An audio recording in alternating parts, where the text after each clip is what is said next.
Hey guys, I'm Annie Otoku, and welcome to my review of One Piece, chapter 1065. Now, I was actually kind of binge reading One Piece because I'm so close to catching up, but I thought I would take a quick break to do a chapter review. So, starting with the cover page, it is revealed that two members of the Blackbeard Pirates were those silhouettes that we saw in a previous cover page. And yeah, Kuzon is a member of the Blackbeard Pirates, as many people theorized. So yeah, I like this cover page mostly because it actually ties into something that happens later in the chapter, and it's rare that happens, so that's pretty cool. So the chapter opens with the fight between Law and Blackbeard continuing. Law opens his room, cuts Stronger in half, and shocks Blackbeard. Now, a couple things I want to say here. One, Blackbeard mentions how he didn't know Law's power could do this, and he wonders if it's awakening. It makes sense that Blackbeard knows this, I think, since he researches devil fruits because he's always on the hunt for them. And also, Law is taking out Blackbeard quite easy here. I know Blackbeard probably won't be defeated and may even defeat Law, but like still, Law's getting some good hits out. And then Doc Q's kinda like, "Oh, Stronger, you're dead? That's a shame, you were a good horse." Kind of a basic reaction for a companion that's been with you for a long time. But oh well, I like Doc Q, he seems very interesting. But then he drops some poison apples and they're just about to explode. Anyway, then Shachi comes up and shoots something out of his mouth, and boom, the apples explode. I really like this. We're finally getting to see Law's crew working together as a tactical team. It's really nice, and I don't think we've really got anything like this for really ever. Jean Bart jumps behind Law opens K-Room, and boom, stabs Blackbeard. Again, this is really cool because we're actually getting to see his crew a tiny bit, and you know, Law's like this big strategist, so it makes sense that he would come up with all these plans to work with his crew. It's cool, I always like Jean Bart. We then cut over to Puddin', and this is what I was talking about with the cover series linking back into the chapter. Because the cover is, Puddin' getting captured, and now we see her already captured with the Blackbeard Pirates. So I'm guessing the cover series, or at least that particular cover, happened maybe a week ago or something. Maybe it could have been only a couple days ago, I suppose. I don't have much to say about this Puddin' thing itself. Just basically, she's like, "I know Mama's not dead. Mama will come and save me," stuff like that. And the guards are like, "Oh, come on, let the new guard kind of come in, let the newbies have their shot." So I don't know if the guard's like old or something, but yeah. I honestly don't know where this Puddin' thing's gonna go, since Big Mom's been taken out. I think she might even be dead.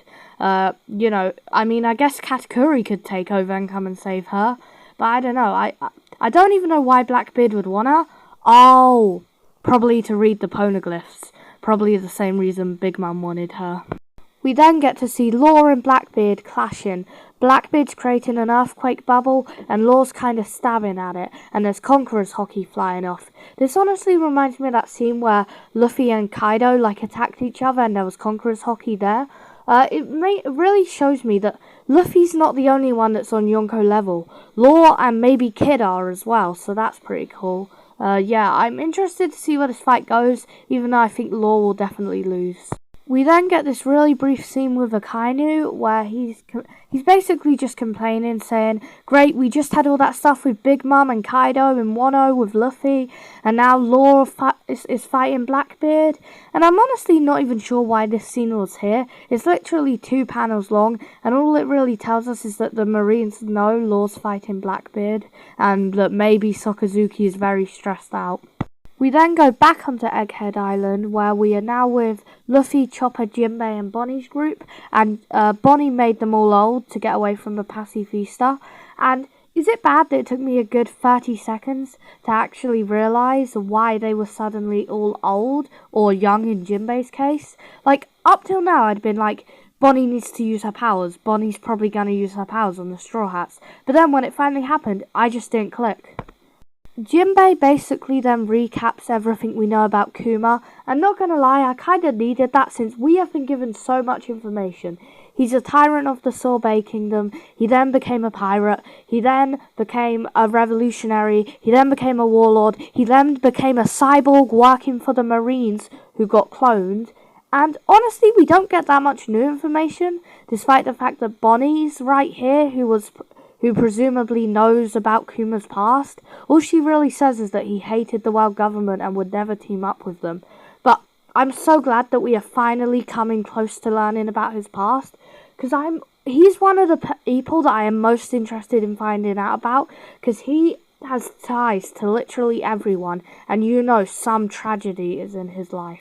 So then Bonnie gets annoyed at Jinbei and attacks him with what is basically a lightsaber, and obviously she got annoyed because Jinbei says something along the lines of he must have committed a really bad crime, and Bonnie's like, no, he's a really nice person, because she actually cares for him. And I don't even think I've processed this yet. Two of the most mysterious characters, okay, they're not the most mysterious, we still got people like Dragon and Shanks, but two quite mysterious characters, we're actually finding out quite a bit about them, and that hasn't actually set in for me yet. We then catch up with the rest of the Straw Hats, and all that really happens here is they get changed into the future gear after the robot finishes flying them up to the lab. I will admit though, I really like the future outfits. I mean, it reminds me a lot of Eden Zero. I don't know why. It could be because it's one of the few space sci-fi themed things that I actually enjoyed. But yeah, Oda's again knocked out of the park with the outfits. 2 arcs in a row that I've really, really liked the outfits. We then get to the big twist at the end of the chapter. Vegapunk says something like, being a genius means predicting the future, and I feel like I'm gonna die. I wanted you to know that first, Dragon. So yes, Vegapunk is working with Dragon on the revolutionary armies. It could be a different Dragon, I suppose, but I highly doubt that. And it's not even that much of a surprise since everyone expected it for a while. Basically, since we first found out he programmed Kuma to protect the Sunny during the 2-year time skip. But yeah, he's either revolutionary or at least working with the revolutionaries. My favourite character of the chapter would probably be... I'm trying to think about what happened. I know I just reviewed it, but probably Law. Thanks for watching. Like, subscribe, do all that good stuff, and I'll see you next time. Bye.